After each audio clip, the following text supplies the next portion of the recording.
আজকাল তো mobile phone প্রত্যেকের হাতে হাতে, মানে আবার এক একজনের ৩-৪টে করে মোবাইল ফোন। কিন্তু এই মোবাইল ফোন যখন আছে, সেটা একটা বিপত্তিও আছে। আমরা দেখেছি যে যারা মোবাইল ফোন ব্যবহার করেন, বেশিরভাগ ক্ষেত্রেই মোবাইল ফোনটা রাত্রে ঘুমানোর সময় মাথার কাছে হোক, বালিশের নিচে হোক, বা বিছানার পাশে কোনো একটা টেবিলে চার্জ দিতে মোবাইল ফোন রাখেন।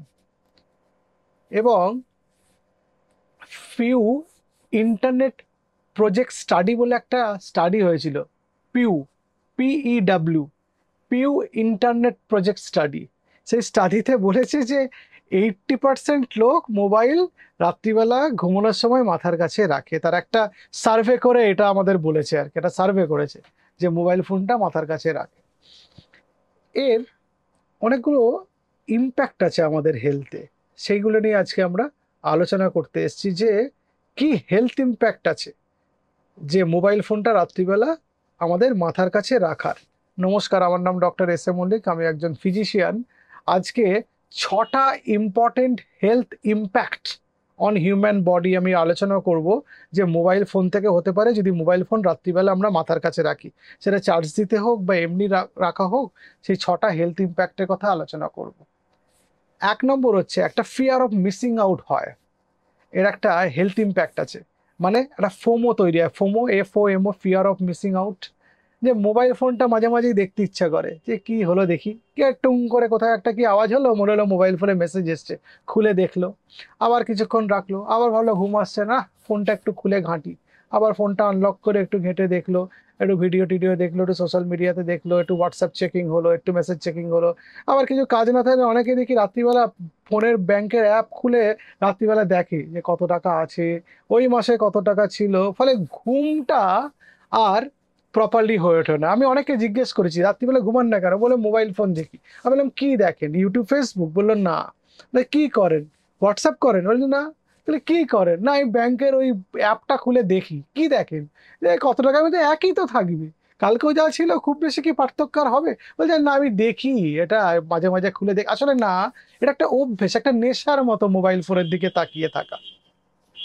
এবং এই যে মোবাইল ফোনের দিকে তাকিয়ে থাকা, তার জন্য যে যে হোয়াইট ব্লু লাইট আমাদের রেটিনাল হাইপারসেন্সিটাইজেশন করে, এবং আমি বলেছি আগে যে আমাদের পিনিয়াল গ্ল্যান্ড থেকে মেলাটোনিন ফর্মেশন সিক্রেশনটাকে কমিয়ে দেয় এই লাইটটা। এবার আপনার তো ঘুমের গেল 12টা বেজে, এবার আপনার ঘুম আসছে না, তারপর আপনি ডাক্তারবাবুর কাছে আসবেন, এসে বলে ডাক্তারবাবু জানেন তো আমার ঘুম আসে না। ডাক্তারবাবু আপনাকে একটা ঘুমের ওষুধ দেবে, ওষুধে অ্যাডিক্টেড হয়ে গেলেন। কিন্তু ন্যাচারাল উপায়ে আপনি যদি ফোনটাকে কিছুটা সময় ঘুমোতে যাওয়ার 2 ঘন্টাকে দূরে রাখেন, তাহলে এই প্রবলেমগুলো থেকে আপনি ইজিলি বেরিয়ে আসতে পারেন। সুতরাং ফোনটা আপনার ঘুমটাকে ডিসরাপ্ট করছে, তার ফলে আপনার হরমোনের ইমব্যালেন্স হচ্ছে, তার ফলে আপনার জাঙ্ক ফুড, ফাস্ট ফুডের দিকে আপনার ক্রেভিং বাড়ছে, তার ফলে আপনি ওভার ইট করছেন, আপনার ওভার ইটিং এর জন্য আপনার ওজন বাড়ছে, ওজন বেড়ে আপনার ইনসুলিন রেজিস্ট্যান্স হচ্ছে, ইনসুলিন রেজিস্ট্যান্স থেকে আমার ডায়াবেটিস, কোলেস্টেরল, উচ্চ রক্তচাপ এবং ফ্যাটি লিভারের মতো সমস্যা হচ্ছে। শুধু সাধারণ একটা মোবাইল ফোন, সেইটা আপনাকে এতগুলো ঝামেলার মধ্যে ফেলতে পারে, তার ডেফিনেটলি একটা হেলথ ইম্প্যাক্ট আছে। 2 নম্বর হচ্ছে এই মোবাইল ফোন আমাদের ব্রেন অ্যাক্টিভিটিটাকে বাড়িয়ে দেয়। রাত্রিবেলা তো আমাদের ব্রেন অ্যাক্টিভিটি কম হতে হবে, নাহলে ঘুম আসবে কি করে? যাদের অ্যাংজাইটি ডিসঅর্ডার আছে, এক্সেসিভ ব্রেন অ্যাক্টিভিটির জন্য ঘুম আসে না। এই মোবাইল ফোনের আলো, এই মোবাইল ফোনের রেডিয়েশন আমাদের ব্লাড ব্রেন ব্যারিয়ার যেটা আছে সেটাকে ড্যামেজ করে, অ্যালবুমিন লিকেজ করায়, প্লাস আমাদের ব্রেনের গ্লুকোজ আপটেকটাকে বাড়িয়ে দেবে। গ্লুকোজ আপটেক বেড়ে গেলে মেটাবলিজম বেড়ে যাবে, ব্রেন অ্যাক্টিভিটি বেড়ে যাবে। সুতরাং ব্রেন অ্যাক্টিভিটি বেড়ে গেলে আমাদের ঘুমটা কিভাবে হবে? তাহলে রাত্রিবেলা মোবাইল ফোনটা মাথার কাছে রাখার একটা ঝামেলাও আছে, যে আপনার ব্রেন অ্যাক্টিভিটি বেড়ে যেতে পারে। 3 নম্বর, আমাদের এই কিছু কিছু স্টাডিতে দেখা গেছে যে মোবাইল ফোনের রেডিয়েশন ক্যান্সার করে, এবং সেটার অ্যাকসেপ্টেবল স্পেসিফিক অ্যাবজর্পশন রেট বলে একটা ব্যাপার আছে, SAR, সেটার উপর ডিপেন্ড করে। কেউ কেউ বলেছে এই SAR এ এই ক্যান্সার হওয়ার চান্স আছে, কেউ বলেছে এই SAR হলে এই ক্যান্সার হবে, অনেকে বলেছে না না, আমরা যে মোবাইল ফোন ব্যবহার করি তার যে SAR, যে স্পেসিফিক অ্যাবজর্পশন রেট, সেটা ক্যান্সার করতে পারে না। কিন্তু কিছু স্টাডিতে তো বলেছে এর একটা হেলথ ইম্প্যাক্ট আছে। আপনি যদি সেটাকে মান্যতা দেন, আপনি যদি সেটাকে ধরেন, এবং আপনি যদি বোঝেন যে এর রেডিয়েশনটা আপনার ব্রেনের উপর, আপনার বডির উপর একটা নেগেটিভ ইম্প্যাক্ট আছে, তাহলে আপনাকে মোবাইল ফোন থেকে নিজেকে দূরে সরিয়ে রাখাটা ভালো। 4 নম্বর হচ্ছে একটা কগনিটিভ বিহেভিয়ারাল এফেক্ট হয়। সেটা আবার কি জিনিস? দেখা গেছে একটা 2009 স্টাডি হয়েছিল যে আমাদের যে মেমোরি টাস্ক যেগুলো, সেগুলো মোবাইল ফোন ঝামেলা তৈরি করে সেগুলোতে। আমরা যেটা ক্যালকুলেশন, আমরা যেটা কনসেন্ট্রেশন দিয়ে কোনো কাজ করি, অথবা আমরা কিছু মনে রাখতে চাই, সেটা মোবাইল ফোন কিন্তু গন্ডগোল করে দেয়। আমাদের একটা সিউডো কনফিডেন্স তৈরি হয় যে মোবাইল ফোন একটা লিখে রাখলাম, ওটা মেমোরাইজ করার চেষ্টা করি না, অভ্যেস চলে যায়। যেহেতু আগে মনে আছে ফোন নাম্বার লোকে মুখে মুখে মুখস্থ করে ফেলতো, বলে দিত এর ফোন নাম্বার এই। এখন আপনি লোককে ফোন, নিজের বাবার ফোন নাম্বার লোকে বলতে পারে না, নিজের ফোন নাম্বার বলতে পারে না। আমি অনেকে জিজ্ঞেস করি আপনার ফোন নাম্বারটা কি, আমার প্রেসক্রিপশনে লেখার জন্য, তো বলতে পারে না, ফোন খুলে নিজের ফোন নাম্বার দেখে, মানে নিজের ফোন নাম্বারও মুখস্থ নেই। ফলে মেমোরিতে একটা ইম্প্যাক্ট আছে। এবং attention deficit hyper kinetic disorder, ADHD বলে যে রোগটা হয়, সেটাতে অনেক সময় দেখা যায় মোবাইল ফোনের সঙ্গে একটা কানেকশন আছে। মোবাইল ফোন যারা খুব বেশি ব্যবহার করেন তাদের বডি ল্যাঙ্গুয়েজটা অনেকটা এডিএইচডির মতো হয়। তারা কনসেন্ট্রেশনের তাদের প্রবলেম হয়, তাদের কোনো জিনিস মেমোরাইজ করতে প্রবলেম হয়, একটা মানে রিটেনশনে প্রবলেম হয় আর কি। কারণ ঘুম কম হয়, ঘুম কম হলেই মেমোরির প্রবলেম হবে, সেটা একটা অ্যাসপেক্ট আছে। কারণ আমরা জানি আমরা সারাদিন যা দেখি, শুনি, পড়ি বা শিখি, সেটা মেমোরিতে কনসলিডেশন হয় ডিউরিং স্লিপ। আমাদের ব্রেনের মধ্যে যে হার্ড ডিস্ক আছে, আমরা হার্ড ডিস্কটার নাম হচ্ছে হিপ্পোক্যাম্পাস, আমি আগেও বলেছি, সেটার মধ্যে মেমোরিগুলো কনসলিডেশন হয় কিন্তু ডিউরিং স্লিপ। আমরা যদি কম ঘুমাই তাহলে ওর মধ্যে মেমোরিগুলো স্টোর থাকবে না, ফলে আমরা ভুলে যাবো, আমাদের মনে থাকবে না। অনেক বাচ্চাকে মোবাইল ফোন দেখছে, একদম শান্ত বাচ্চা, আপনি যদি কেড়ে নেন দারুণ ভায়োলেন্ট হয়ে যেতে পারে, যে মোবাইল ফোনে এতটা অ্যাডিক্টেড, মানে কিছু জিনিস দিয়ে আপনার মাথাও ফাটিয়ে দিতে পারে। কিন্তু এরকম অনেক বাচ্চাও আছে, তাদের সাইকিয়াট্রি ট্রিটমেন্ট চলছে, তাদের রিহ্যাবিলিটেশন চলছে, এরকম অনেক বাচ্চা আছে। যতক্ষণ আপনি ফোনটা দিয়ে রেখেছেন একদম শান্ত বাচ্চা, আপনি কিচ্ছু বুঝতে পারবেন না। নাওয়া খাওয়া ভুলে গেছে সে, ইউরিন পটি পেলে যাচ্ছে না, চেপে রাখছে যতক্ষণ না পারছে, মানে যতক্ষণ একদম বেরিয়ে আসবে তখন ছুটে যাচ্ছে আর কি। এরকম যাদের প্রবলেম আছে তাদের কাছ থেকে যদি কোনোভাবে আপনি মোবাইল ফোনটা কেড়ে নেন, বা মোবাইল ফোনটা সরিয়ে দেওয়ার চেষ্টা করেন, বা তাকে মোবাইল ফোন থেকে দূরে সরিয়ে রাখার চেষ্টা করেন, তার অদ্ভুত একটা ব্যবহারিক পরিবর্তন আসে শরীরে, এবং প্রচন্ড হিংস্র হয়ে যেতে পারে, আক্রমণ করতে পারে। তখন তার দিক বিদিক ঠিক থাকে না, তার তার খেয়াল থাকে না সে কি করতে যাচ্ছে।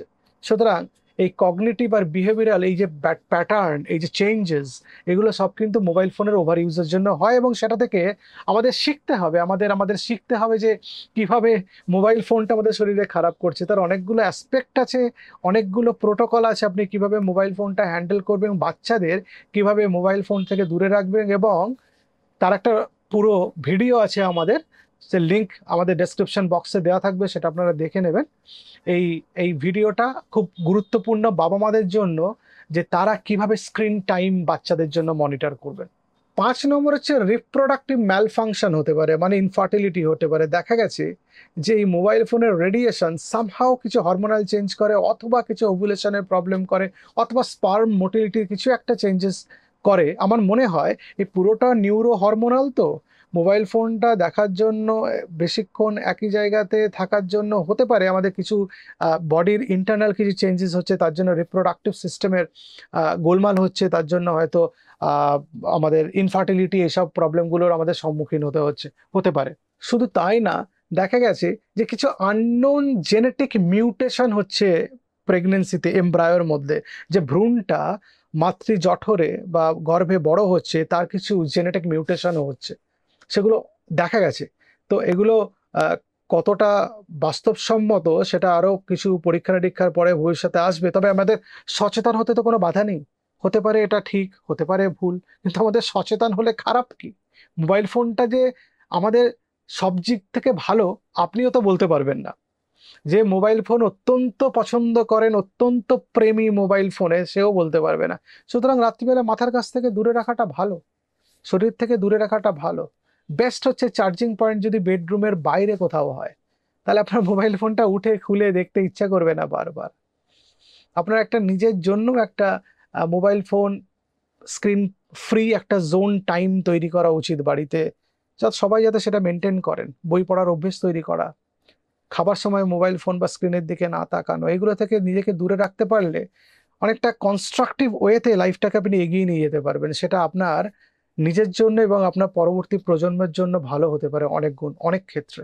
শুধু তাই না, এই যে কানের সামনে মোবাইল ফোন রাত্রিবেলা থাকলো, একটা ফোন বেজে উঠলো তারস্বরে চিৎকার করে, আপনার যেটা ঘুমের প্রয়োজনীয়তা সেটাও তো নষ্ট হয়ে গেল। তো আননেসেসারি কোনো একটা বন্ধু ফোন করেছেন, আপনি 10টায় ঘুমোতে গেছেন, তার হয়তো ঘুম আসছে না, সে তো আপনার সঙ্গে নর্মাল একটা কোনো কথা বলে ফোনে ফোন করেছে, সেটা সকালবেলাও করা যেত।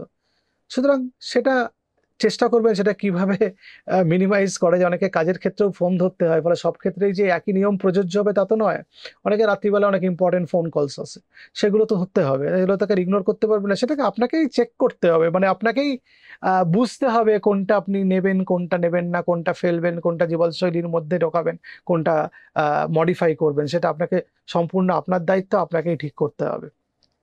আর 6 নম্বর পয়েন্ট হচ্ছে, একটা ফায়ার অ্যাক্সিডেন্ট হতে পারে। মোবাইল ফোন দেখা যায় চার্জিং পয়েন্ট মাথার কাছে রেখেছে, এক্সপ্লোড করেছে, আগুন লেগে গেছে, ফেটে গেছে মোবাইল ফোন, অনেক সময় দেখি ব্যাটারি গরম হয়ে যাওয়ার জন্য।